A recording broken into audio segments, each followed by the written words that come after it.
Hello दोस्तों, आशा करता हूँ कि आप सब लोग स्वस्थ होंगे। दोस्तों, स्किज़ोफ्रेनिया सीरीज़ की इस आखिरी वीडियो में हम स्किज़ोफ्रेनिया इस बीमारी के ट्रीटमेंट या इलाज के बारे में जानेंगे।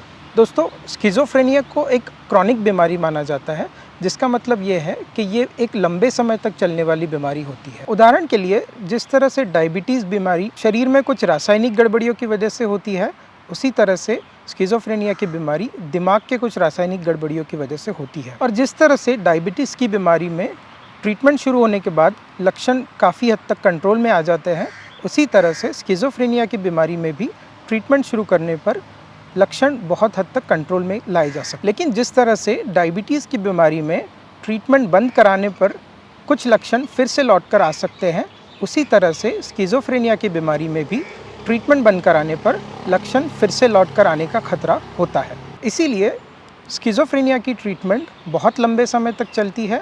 कुछ मरीज़ों में ये ट्रीटमेंट ज़िंदगी भर के लिए भी चल सकती है। दोस्तों, अग्रेशन या चिड़चिड़ापन स्किज़ोफ्रेनिया का एक आम लक्षण होता है। अगर अग्रेशन की वजह से किसी पेशेंट को घर में मैनेज करना मुश्किल हो रहा है, तो ऐसे मरीज़ों को किसी साइकियाट्रिक हॉस्पिटल में एडमिट कराने की ज़रूरत भी पड़ सकती है। दोस्तों, स्किज़ोफ्रेनिया इस बीमारी का इलाज मुख्यतः मेडिसिन्स या दवाइयों से किया जाता है, क्योंकि इस बीमारी में दिखाई देने वाले लक्षणों को साइकोटिक सिम्टम्स कहा जाता है। इसीलिए इन दवाइयों को एंटीसाइकोटिक मेडिसिन्स कहा जाता है। दोस्तों, जैसा कि हमने पिछली वीडियो में भी जाना था कि स्किज़ोफ्रेनिया की बीमारी में दिमाग के कुछ हिस्सों में डोपामीन की मात्रा बहुत ज़्यादा बढ़ जाती है।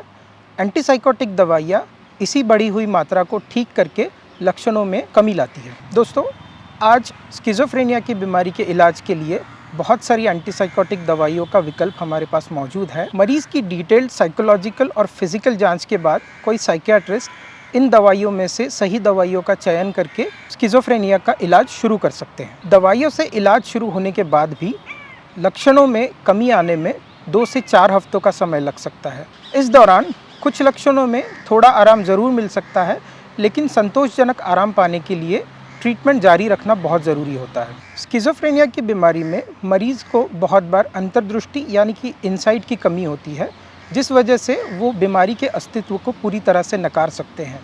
और क्योंकि वो ये मानते हैं कि उन्हें कोई बीमारी ही नहीं है, इसीलिए वो इलाज कराने से भी मना कर सकते हैं। इसीलिए स्किज़ोफ्रेनिया के इलाज में परिवार की भूमिका बहुत ही ज़्यादा इम्पॉर्टेंट होती है, क्योंकि मरीज़ अपनी बीमारी का इलाज कराने में आनाकानी कर सकते हैं। इसीलिए परिवार के किसी सदस्य को मरीज़ की दवाइयों की जिम्मेदारी उठाना ज़रूरी हो सकता है। दवाइयों के साथ साथ ही कुछ अलग तरह की बायोलॉजिकल थेरेपीज़ भी स्किज़ोफ्रेनिया में काफ़ी मददगार साबित होती है। ECT इन्हीं में से एक बायोलॉजिकल थेरेपी है। ECT या इलेक्ट्रोकन्वल्सिव थेरेपी, जिसे आम भाषा में शॉक थेरेपी भी कहा जाता है, स्किज़ोफ्रेनिया की बीमारी के इलाज में एक बहुत ही कारगर इलाज माना जाता है। लेकिन दुर्भाग्य से हमारे समाज में इस उपचार पद्धति को लेकर काफ़ी सारी गलतफहमियां फैली हुई है। इस उपचार पद्धति को मरीज़ के बर्ताव के लिए दी जाने वाली सज़ा के रूप में देखा जाता है, लेकिन ये बहुत ही ज़्यादा सोफिस्टिकेटेड, साइंटिफिक और सुरक्षित उपचार पद्धति है। स्किज़ोफ्रेनिया का इलाज ज़्यादातर बायोलॉजिकल थेरेपीज़ यानी कि दवाइयाँ या ECT से किया जाता है, लेकिन साथ ही साथ साइकोलॉजिकल थेरेपीज़ का भी इस बीमारी में बहुत ही महत्वपूर्ण रोल होता है। इनमें मरीज़ों के लिए social skills training, individual therapy, CBT, art therapy, vocational therapy शामिल हो सकते हैं। साथ ही साथ परिवार के सदस्यों के लिए फैमिली ओरिएंटेड थेरेपी भी बहुत ही ज़्यादा ज़रूरी होती है।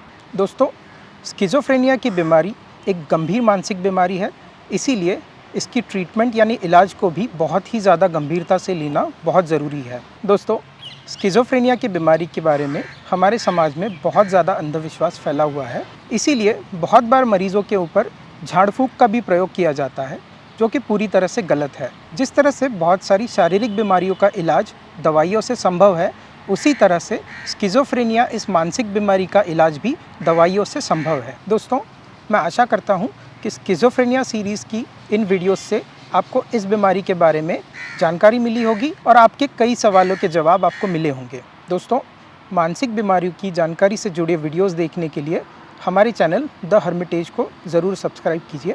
थैंक यू दोस्तों।